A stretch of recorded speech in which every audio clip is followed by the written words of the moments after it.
अम्मा, ये लो आपका आटा। अरे बेटा, बहुत जल्दी आ गया। चक्की में भीड़ नहीं थी क्या? अम्मा, अपने लिए कैसी भीड़? हम जहाँ खड़े होते हैं चक्की की लाइन वहीं से शुरू हो जाती है। टीवी ज्यादा मत देखा कर, माथा खराब होने लगा है तेरा।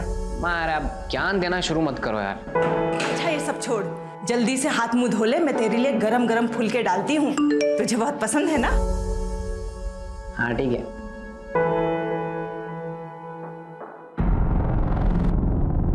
अम्मा, मैं आता हूँ। अरे कहाँ जा रहा है? अरे मैं यूं गया फुलके डालो ना। अरे बेटा खाना तो खा के जा। मैं आ रहा हूँ।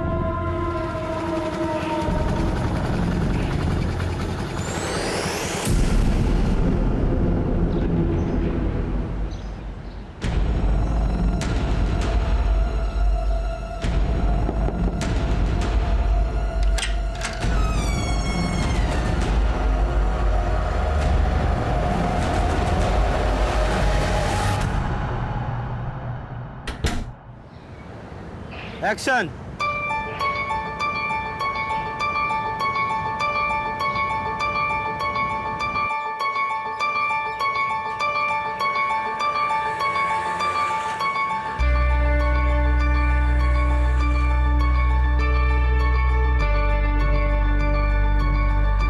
एक्सक्यूज मी, ये आपका वॉलेट वहां गिर गया था। अंकल, माँ के ऑपरेशन के ना 10,000 रुपये चाहिए। कहीं से अरेंज करा दो। माँ का ऑपरेशन नहीं हुआ, माँ मर जाएगी। अरे वाह रोहित, बहुत कमाल का वीडियो बनाया है। Thank you. वैसे कुछ तो बात जरूर है तुम में, तभी तो तुम्हारे सोशल मीडिया में लाखों में फॉलोअर्स हैं। ऐसी ही इंस्पिरेशनल वीडियोस बनाकर टिंग टोंग का स्टार बनाऊं मैं ना इसको अभी ऐप पर डाल देता हूँ, तो ये कल तक वायरल भी हो जाएगी। और उस पे पहला लाइक और कमेंट मेरा ही होगा। अच्छा मैं निकलता हूँ, फिर मैं बाद में आता हूँ। बाय, मैं निकलता हूँ। अच्छा ठीक है।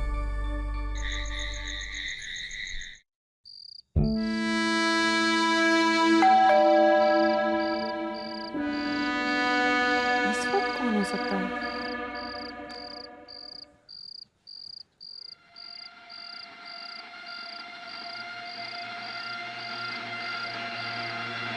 कौन है?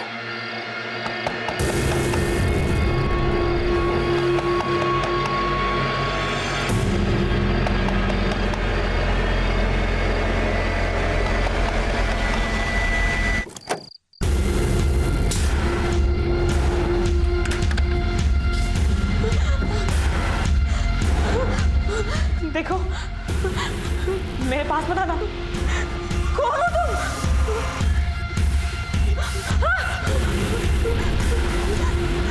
प्लीज छोड़ दो मुझे, प्लीज मुझे छोड़ दो।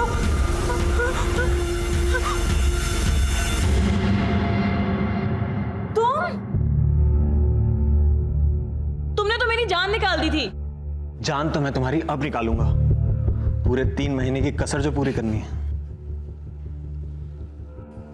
बेटा,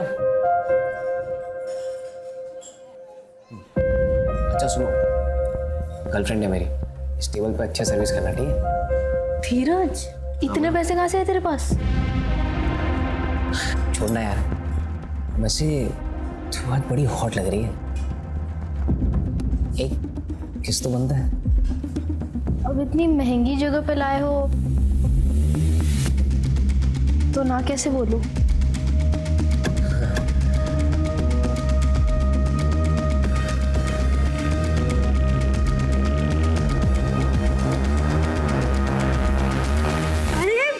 बस सारी कसर तुम्हें आज ही पूरी करनी है क्या? थोड़ा रेस्ट भी कर लो। अच्छा, तुम्हारे लिए कुछ खाना बनाऊं? क्या खाओगे तुम?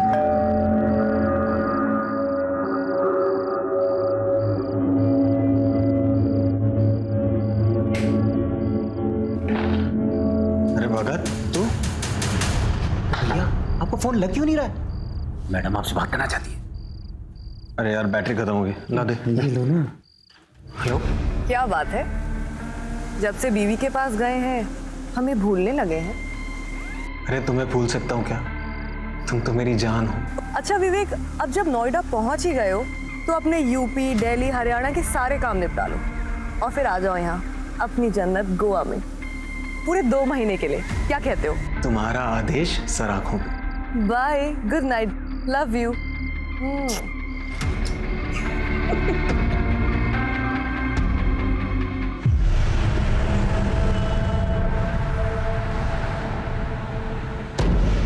पहले रोहित, विवेक भैया आए थे क्या? वो तो अभी निकले, वो इस तरफ गए। अरे यार, मैं कैसे जाऊं? उनका फोन भी नहीं लग रहा। मेरी बाइक ले जाओ ना, हेलमेट भी है उस पे। चलो चाबी।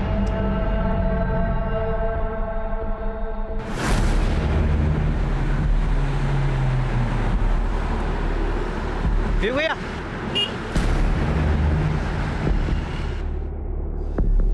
क्या हुआ भगत? भैया ठाकुर अभी अभी निकला है।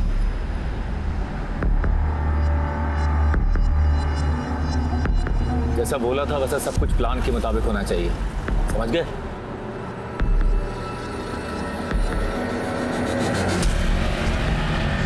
मदन का बोला उसको आगे मोड़ पे खड़ा है।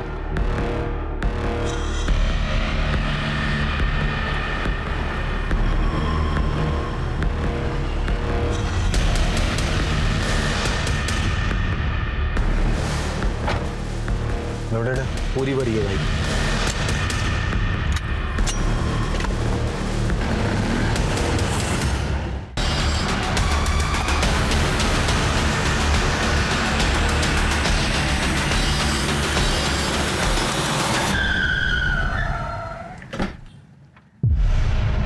बाहर निकल, बाहर निकल।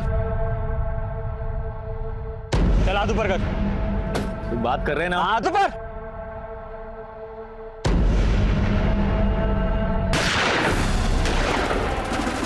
भैया, भैया, भैया, भैया। अरे चल, अरे खो जाएगी, चल, छट, छट।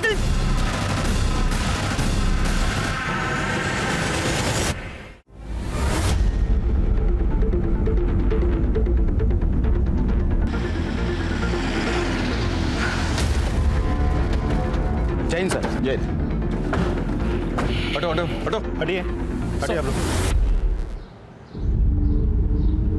जैन सर। जैन सर, सामने कुछ लोग एक दूसरे पर गोलियां चला रहे थे। मैं यहाँ ड्यूटी पर था, उनको रोकने के लिए मुझे भी फायर करना पड़ा। भैया,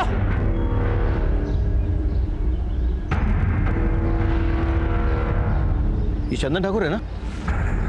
ये तो पिछले हफ्ते इस जेल से रिहा हुआ है। देखो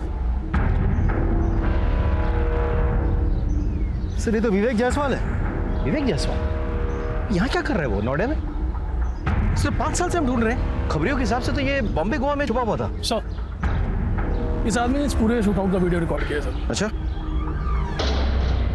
विवेक और उसके आदमी अपनी शक्ल हेलमेट और गमछे में छुपा रखी, लेकिन गाड़ी का नंबर नहीं छुपा पाए।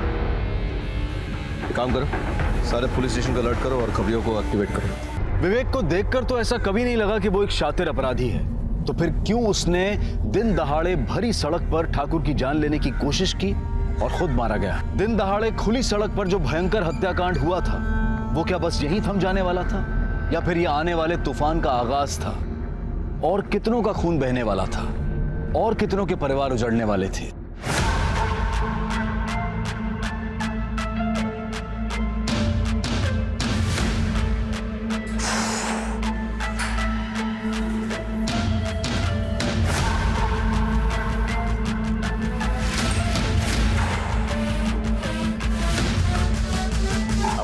रोहित,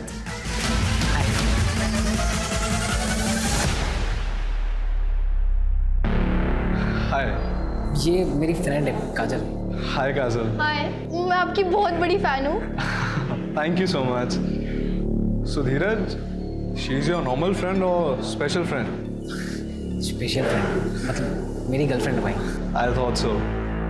देखिए, मैं आपकी तरह वीडियोस भी बनाती हूँ। Sure sure.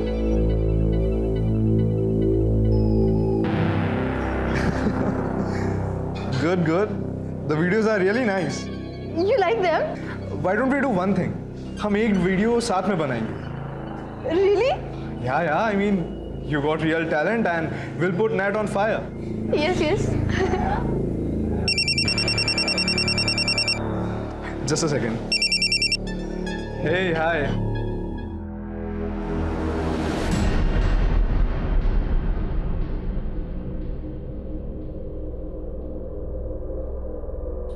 क्या हुआ? सब ठीक है ना? No, I'm fine. अच्छा, I'll leave. I'll see you guys later. Bye bye.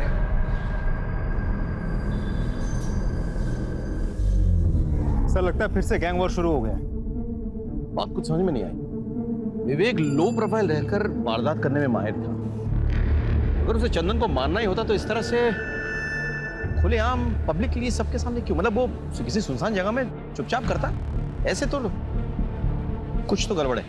हाँ, एक काम करो, विवेक का फोन चेक करो। हाँ, पता करो कि उसकी किससे बातचीत हो रही थी, किसके साथ उठना बैठना था, आजकल रह कहाँ रहा था वो। 5 साल से गायब था वो, अभी कहाँ रह रहा था वो? शायद वहां पे कुछ सुराग मिल जाए। तब तक मैं उनके बाप से मिल के आता हूँ। सर, इन लोगों का बाप कौन है? सरताज।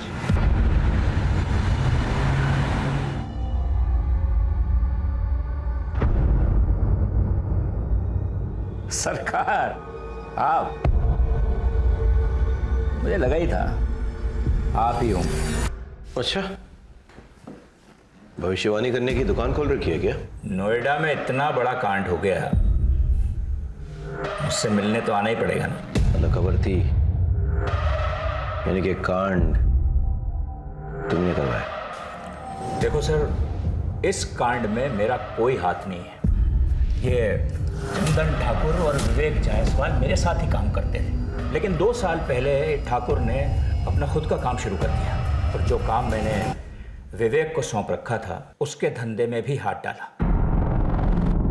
फिर दोनों दुश्मन हो गए। बस इससे ज्यादा मुझे कुछ नहीं पता।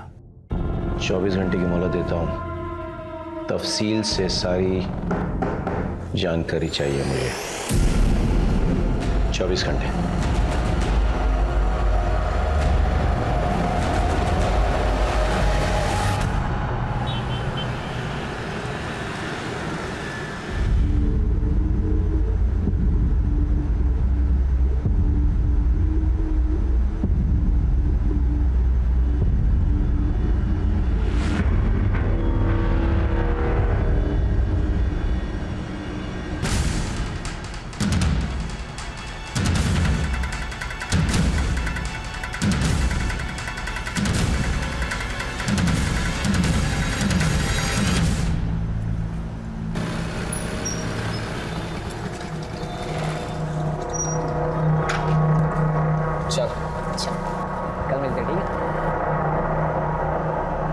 यहाँ क्या छुपा रहा है? कोई सरप्राइज है? ये कुछ नहीं। तू मेरा अलावा किसी और से डेट कर रहा है ना? उसी के लिए लेना है गिफ्ट। तू पागल हो गई है क्या? तो दिक्कत क्या है? दिखा ना। काजल, मैंने कहा ना ऐसा कुछ नहीं है मेरे पास।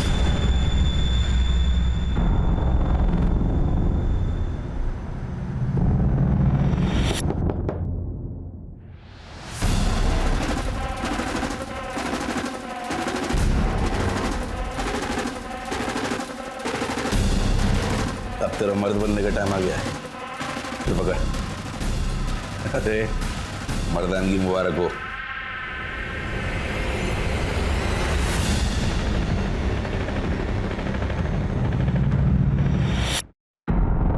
क्या है? हाँ?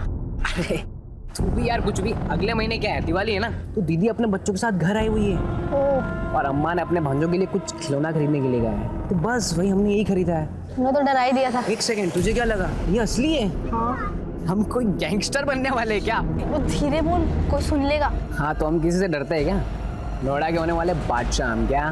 बादशाह। हाँ। जवानी की दहलीज पर कदम रख रहे धीरज के हाथों में जानलेवा हथियार देकर क्या उसे भी गुमराह किया जा रहा था, या फिर धीरज खुद जानबूझकर गुनाह के दलदल में अपने पांव रखने जा रहा था? उसके मन में पिस्तौल की मदद से अपनी मर्दानगी साबित करने की ख्वाहिश क्यों और कहां से आई? और अभी अभी घटी घटना का 17 साल के धीरज से क्या वास्ता था?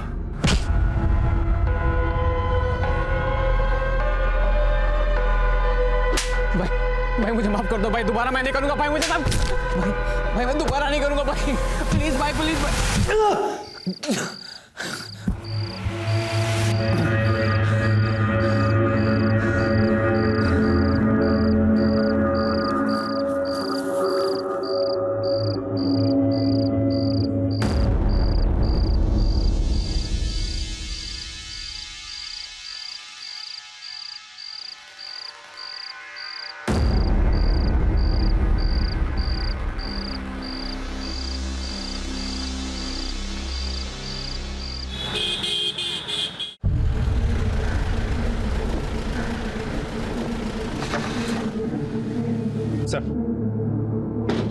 विवेक जायसवाल के कॉल रिकॉर्ड्स। नोएडा सेक्टर 37 में रहता था विवेक जायसवाल? जी सर, कॉल रिकॉर्ड्स के मुताबिक पिछले 4-5 दिनों से रात भर उसके मोबाइल का लोकेशन वहीं का दिखा रहा है। पता करो वो किसके साथ रहता था, क्या क्या करता था। हाँ,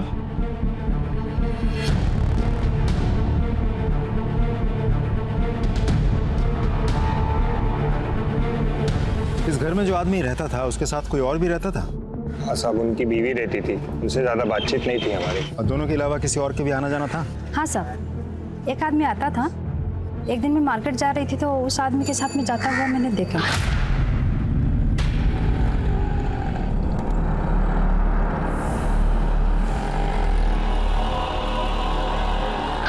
आप उस आदमी का स्केच बनवा सकती हैं? हाँ जी साहब। ठीक, हम एक स्केच आर्टिस्ट को बुलाते हैं, आप उस आदमी का हुलिया उसे बता देना। हाँ जी सर, आपसे एक इंटरेस्टिंग इन्फॉर्मेशन शेयर करनी है। बोलो। जो आदमी विवेक की गैर मौजूदगी में भी उसके घर जाता था और जिसका आना जाना विवेक की बात भी कुछ ज्यादा ही बढ़ गया था, पहचाना? भगत? ये तो विवेक का राइट हैंड मैन है। सब इसे पैरोल मिली थी और ये भाग गया था। इंटरेस्टिंग। भगत। एक मिनट। हाँ विनय बोलो।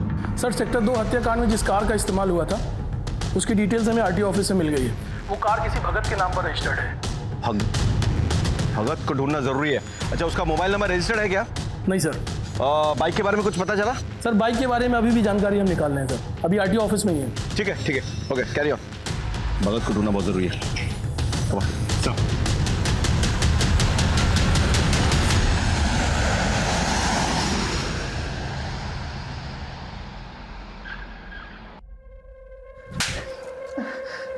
ये सब हुआ कैसे और तू कहाँ मर गया था तब? माफ कर दे दीदी। देख भगत, माफी तुझे सिर्फ तब मिलेगी जब ये पूरे का पूरा केस बिना सबूत के सॉर्ट आउट हो जाएगा।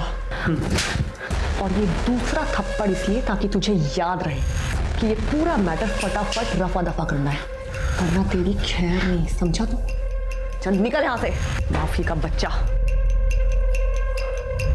मैं गोवा रिटर्न जा रही हूँ, एक फ्लाइट की टिकट कराओ फटाफट। सर, सेक्टर 2 हत्याकांड में जिस बाइक का इस्तेमाल हुआ था उसकी डिटेल्स मिल गई हैं। एक मुकेश नाम का बंदा है सर, बाइक उसी के नाम रजिस्टर्ड है। मुकेश को बाहर बिठा कर रखा है। भेजिए उनको। सर।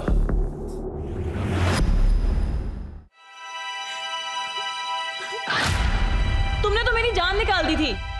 जान तो मैं तुम्हारी अब निकालूंगा, पूरे 3 महीने की कसर जो पूरी करनी है।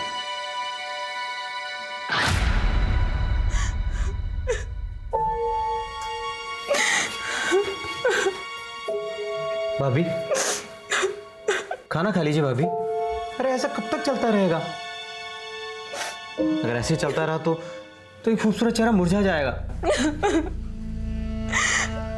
अब किसके लिए अपनी खूबसूरती बचा कर रखूं? जिसके लिए सजती संवरती थी वो तो हमेशा के लिए छिन गया मेरे से। सर, ये मुकेश और ये सुरेश है सर, ये दोनों फोटो स्टेट की दुकान चलाते हैं। इन्हें सेक्टर 2 वाले हत्याकांड का वीडियो दिखाओ।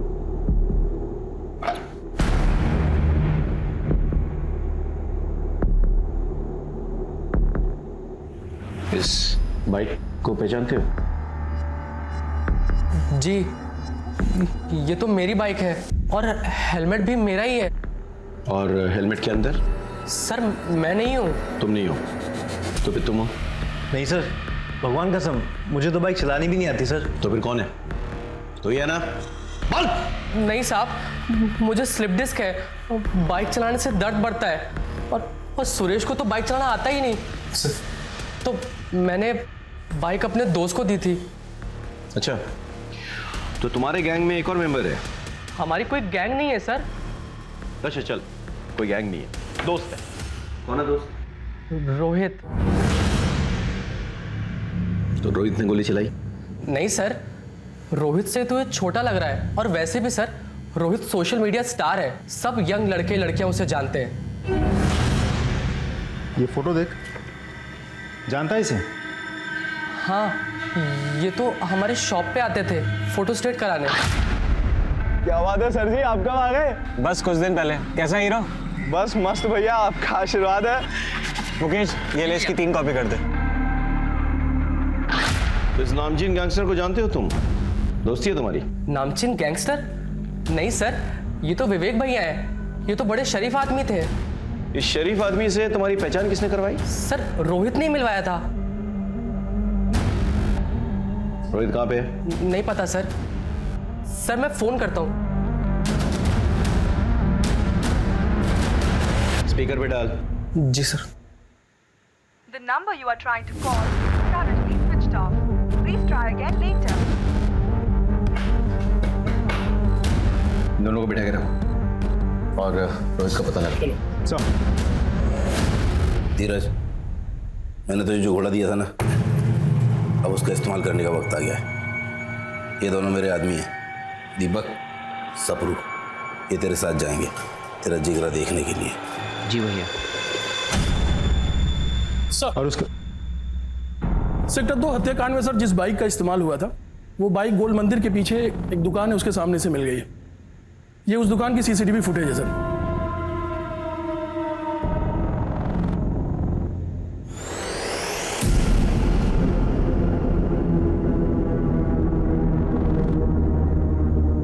आसपास पता लगाओ किस तरफ निकले। सर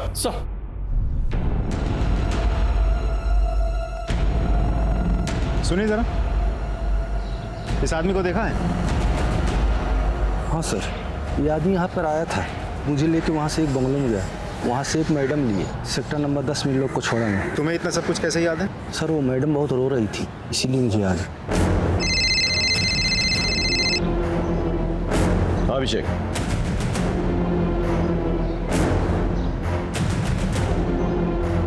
अच्छा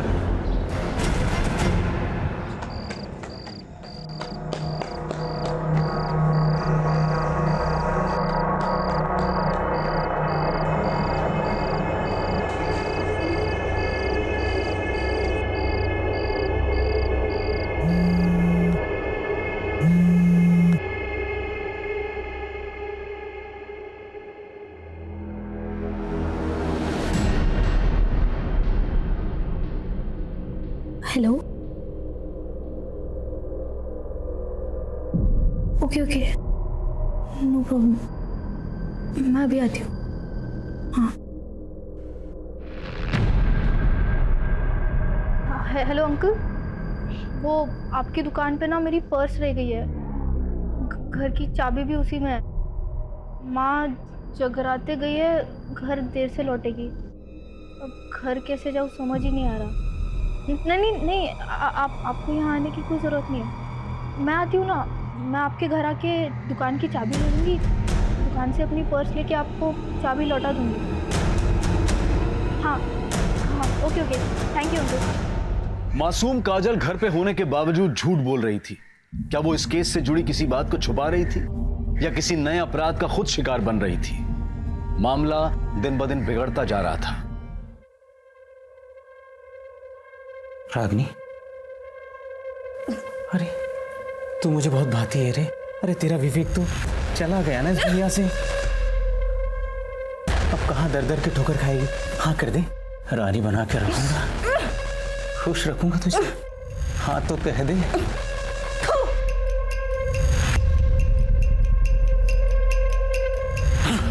सारा मूड खराब कर दिया।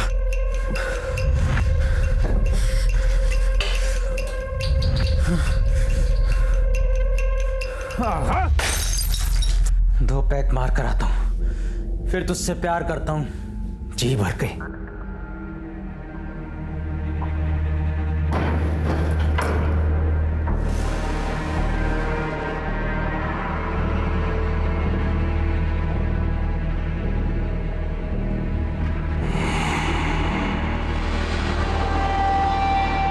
काजल कितने सारे मिस कॉल्स।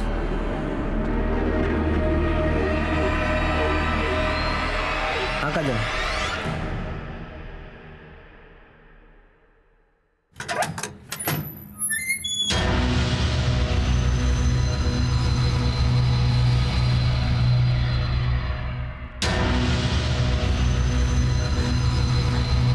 मेरे पास मत आना, वरना मैं अपनी जान ले लूंगी। चलो खोलो।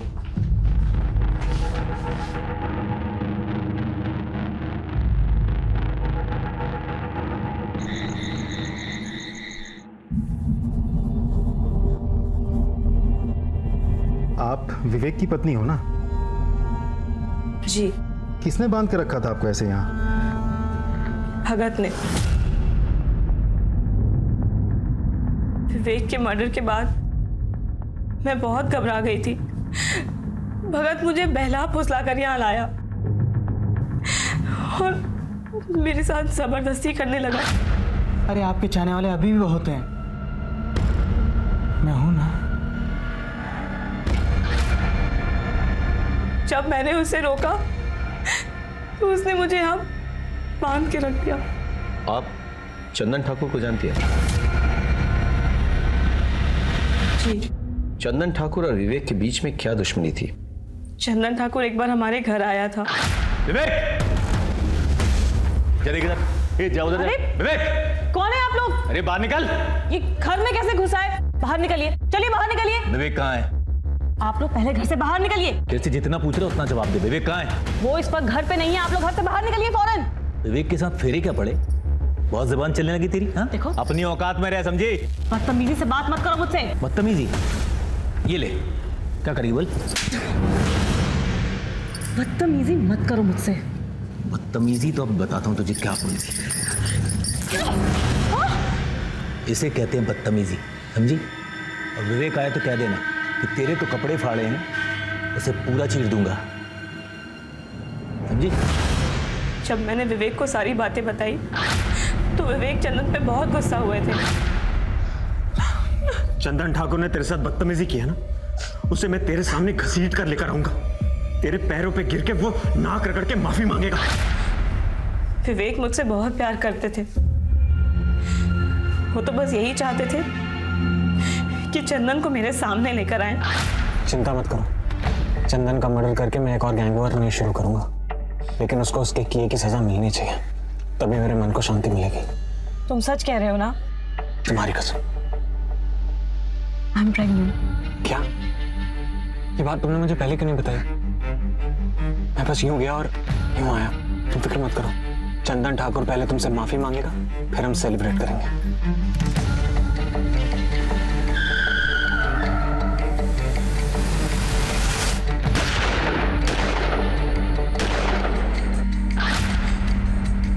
वो मेरी और हमारे होने वाले बच्चे की झूठी कसम कभी भी नहीं खा सकते।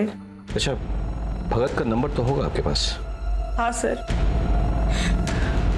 पर भगत ने अपना और मेरा फोन और सिम दोनों ही डिस्ट्रॉय कर दिया विवेक के मर्डर के बाद। विवेक चंदन को नहीं मारना चाहता था, विवेक ने हवा में फायर किया, करेक्ट? लेकिन विवेक को गोली लगी। भैया! गोली किसने लगाई? हमारे पेट्रोलिंग कांस्टेबल। फिर ये दूसरा बंदा है, इसने चंदन को गोली मार दी और उसके बाद ये विवेक को यहाँ से लेके जाने की कोशिश कर रहा था, लेकिन भगत ने आके इसके कान में कुछ फुसफुसाया, पता नहीं क्या कहा। शायद ये कहा कि विवेक मर चुका है, लेट्स एस्केप। जो भी है, कुछ गड़बड़ है, समझ रहे हो? इस कांस्टेबल से बात करनी होगी और भगत का पता लगाना होगा, क्योंकि वो जानता है कि ये बंदा। सर, एक इंफॉर्मेशन मिली है सर। रोहित ने अपना फोन थोड़ी देर के लिए स्विच ऑन करके किसी काजल नाम की लड़की को फोन किया और उसके बाद से उसका मोबाइल स्विच ऑफ हो गया। कहाँ रहती है काजल? रोहित तो सोशल मीडिया स्टार है। Hey, hi fam, this is your Rohit and today we are going to perform bench press. ये भाई कम ऑन। आइडल है वो मेरा। हम लोग साथ में वीडियो भी बनाने वाले थे। हम एक वीडियो साथ में बनाएंगे। उसका कॉल आया था मुझे, कह रहा था कि गलती से किसी रसूख वाले का वीडियो बना लिया उसने और वो लोग उसके पीछे पड़े हैं, तो एक रात के लिए छुपने की जगह चाहिए थी उसे, तो मैंने उसे अपनी अंकल की दुकान पर छुपा दिया।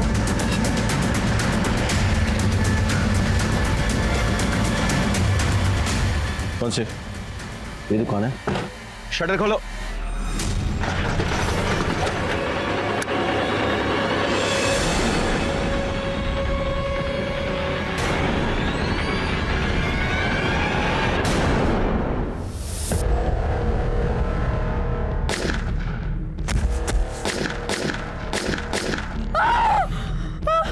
देखो, इन्हें ले जाओ यहाँ से।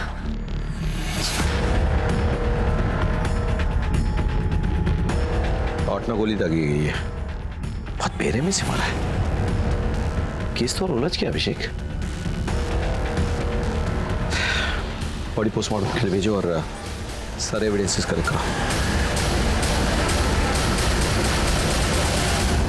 सोशल मीडिया स्टार रोहित की हत्या से चारों तरफ सनसनी फैल गई। डरे सहमे शहर में मानो आतंक फैल गया। नोएडा में सेक्टर 2 हत्याकांड के बाद टिंग टोंग स्टार रोहित की गोली मार के हत्या। कहीं इस हत्याकांड के तार सेक्टर 2 हत्याकांड से जुड़े हुए तो नहीं है?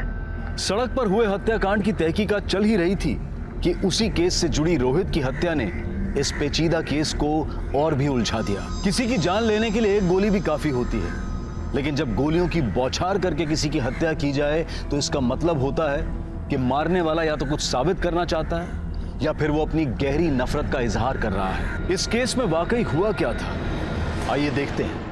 सर, सेक्टर 2 शूटआउट में भगत शामिल था। रागिनी को बंधक भी भगत नहीं बनाया था। सर, मुझे तो लगता है रोहित का मर्डर भी भगत नहीं किया होगा। भगत क्यों रोहित को मारना चाहेगा? सर, भगत रोहित की बाइक लेके गया था। मेरी बाइक ले जाओ ना, हेलमेट भी है उस पे। ये लो चाबी। तो हो सकता है रोहित के पास भगत के बारे में कुछ ज्यादा ही जानकारी थी, जो आगे चल के भगत के लिए खतरनाक साबित हो सकता था। भगत वैसे भी हमसे भाग ही रहा था, हमारे रडार पे था वो। हम कैसे भी करके अगर रोहित तक पहुंच जाते तो शायद रोहित भगत के बारे में सारी जानकारी हमें दे देता और भगत का गेम ओवर हो जाता। अच्छा, ये सेक्टर 2 शूटआउट में जो कांस्टेबल इन्वॉल्व था वो कब आ रहा मिलने? सर, वो कल सुबह पुलिस स्टेशन आ रहा है।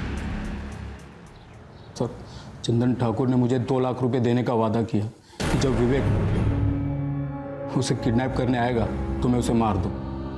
और सर, जब वो विवेक उसे किडनैप करने आया, उसने पहले हवा में फायर किया और मैंने मौका पाते ही विवेक पे गोलियां दाग दी भैया, और ऑन द स्पॉट मर गया। मगर ये मदन गड़बड़ कर गया।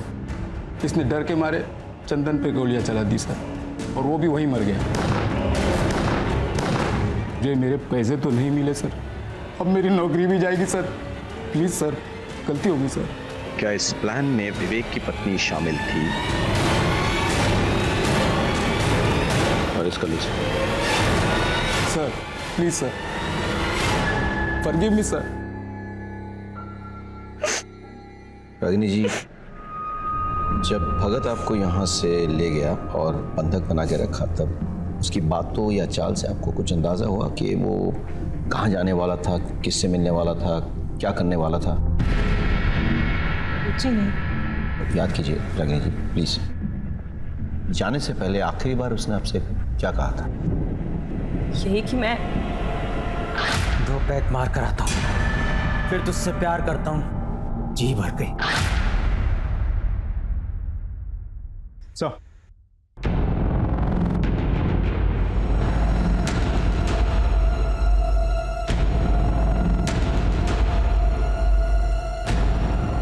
इस आदमी को देखा है?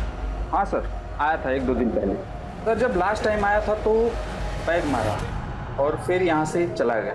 फिर वापस सर आया तो बोला कि मोबाइल मेरा खो गया, अर्जेंट कॉल करने। फिर मेरे ही सर मोबाइल से कॉल किया और एक गाड़ी आई, फिर उसमें बैठ कर चला गया। कौन सा नंबर पे फ़ोन किया था? और एक्चुअली क्या है कि नंबर तो बहुत आते रहते हैं, नंबर याद नहीं है। ध्यान से देखिए, क्या पता नंबर मिल जाए। तो सॉरी, डिलीट हो गया था। कोई बात नहीं, मुझे आपका नंबर मिल सकता है? क्यों सर। हेलो, सब इंस्पेक्टर अभिषेक त्रिपाठी बोल रहा हूँ। मैं आपको एक नंबर भेज रहा हूँ, उस नंबर के पिछले 1 हफ्ते की कॉल डिटेल्स चाहिए मुझे। सर, बार मैनेजर की कॉल रिकॉर्ड्स आ गई है।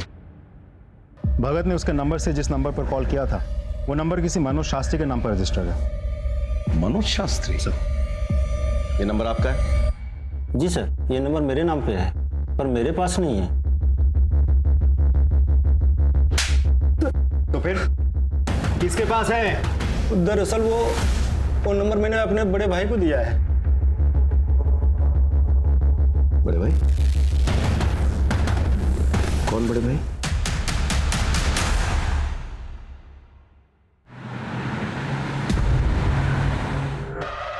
ग्रेटर नोएडा के पास जो गोडाउन्स हैं, उसमें गोडाउन नंबर 3 के पीछे एक छोटी सी रोड जाती है।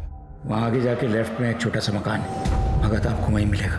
और वो तीसरा आदमी मदन? उसे भी मैंने वहीं भेजा है, भगत के पास।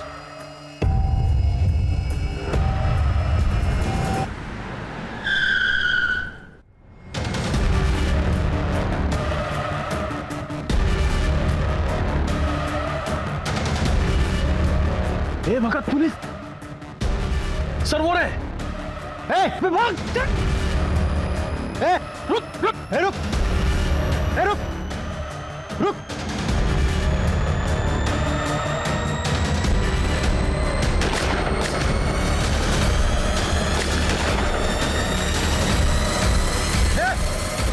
जा।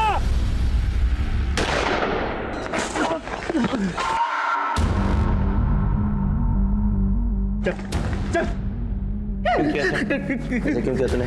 बोल बोल, क्यों किया तूने ऐसा? बताता हूँ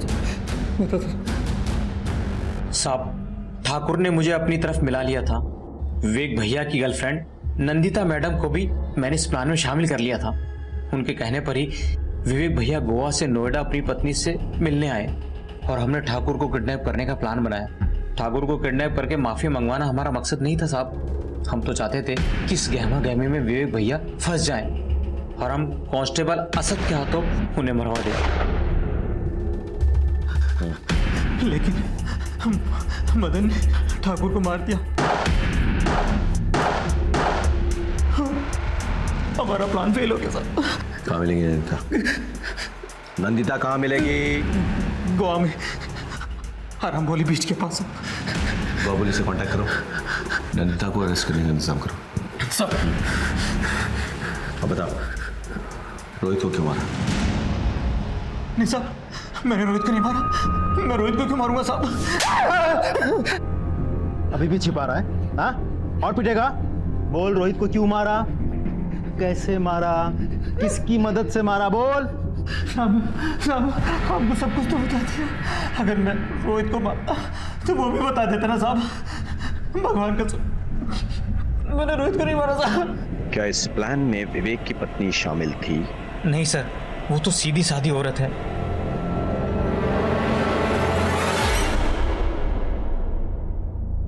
मुझे तो लगा था कि विवेक सिर्फ मुझसे प्यार करते हैं, लेकिन वो, अब तक मैं यही समझ रही थी कि हमारा तो जन्मों जन्मों का साथ है, लेकिन वो तो एक जन्म भी मेरे साथ ईमानदारी से नहीं निभा सका। मुझे तो लगा था कि वो नोएडा सिर्फ मेरे लिए आया है, लेकिन वो नंदिता नंदिता को गोवा पुलिस ने सर अरेस्ट कर लिया, लेकिन उसका यह कहना है कि वो किसी रोहित को नहीं जानती। अभिषेक सर, याद करो, जब हम रोहित को ढूंढते हुए काजल के अंकल की दुकान पहुंचे तो हमें क्या मिला? रोहित की डेड बॉडी। जी सर। ताला टूटा हुआ था, यानी कि कोई जबरदस्ती दुकान में घुसाया था और उसने रोहित को मार डाला। लेकिन सोचने वाली बात यह है कि यह जगह रोहित की रोज के जाने वाली जगह नहीं थी। शायद वो पहली बार गया था, तो किसी को कैसे पता कि रोहित वहां है? Important point. अब ये सोचो कि काजल के अलावा और कौन जानता था कि रोहित उस दुकान में छिपा हुआ है? रोहित दुकान में छिपा हुआ था, ये बात तुम्हारे अलावा और किसी को पता था? नहीं सर। आयशा, हाँ। अच्छे से याद करके बताओ, शायद तुमने किसी और को बताया हो। नहीं सर। हाँ, मैंने ये बात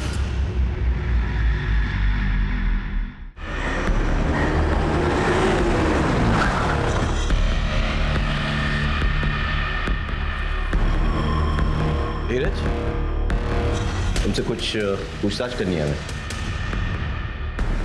काजल,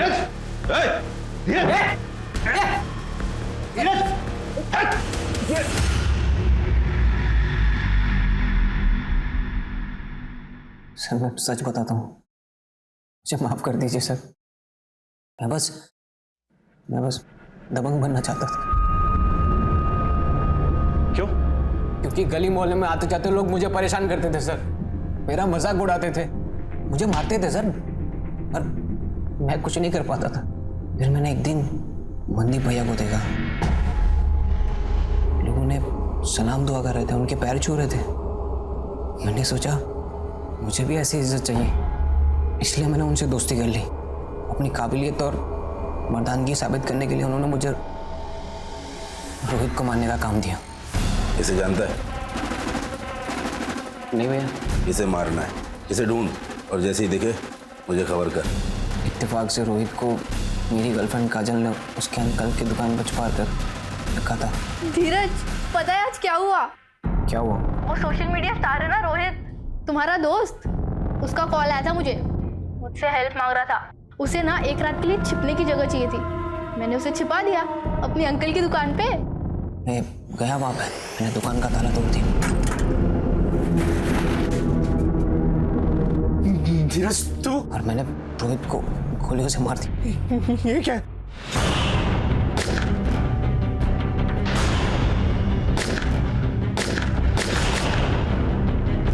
सर मैंने बहुत सारी गोलियां चलाई वहां पे, ताकि मंदे भैया को लगे कि मैं काम को पूरा करने के बाद भी उस पर लगा रहता हूँ। सर मुझे माफ कर दीजिए सर। सर मुझे माफ कर दीजिए। बताता हूँ साहब, वो रोहित एक नंबर का चीटर था साहब। उसने मुझसे 30 लाख रुपए लिए थे साहब, और अपने किसी दोस्त के नाम पर प्रॉपर्टी में इन्वेस्ट किया। वहां उसका पैसा डूब गया, और जब मैंने उससे अपना पैसा मांगा साहब मुकर गया साहब वो। साहब इसके लिए मैंने रोहित को धमकी दी, तो रोहित ने सरताज भाई और विवेक से प्रोटेक्शन लिया, लेकिन मैं घात लगाए बैठा हुआ था। शूट आउट में विवेक की मौत हुई, फिर उसे बचाने वाला कोई नहीं था साहब। और धीरज भी काफी दिनों से मेरे पीछे पड़ा हुआ था कि मुझे दबंग बनना है। मैंने सोचा कि जब पराई लाठी से सांप मरता है तो अपनी लाठी का इस्तेमाल करने की क्या जरूरत। तब मैंने धीरज को बोल दिया कि तू मार दे रोहित को। तुझे तो मैं ऐसी सजा दिलवाऊंगा, कोई भी कमीना कभी भी मासूमों को अपराध की राह पर डालने से पहले 10 बार सोचेगा।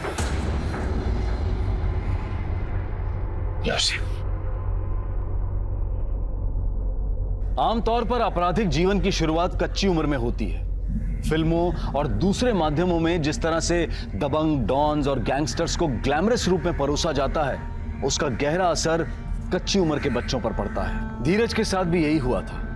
काश उसकी मां अपने लाडले की चाल ढाल में आए बदलाव को समझकर उसे रोक पाती, तो आज धीरज गुनहगार नहीं बनता।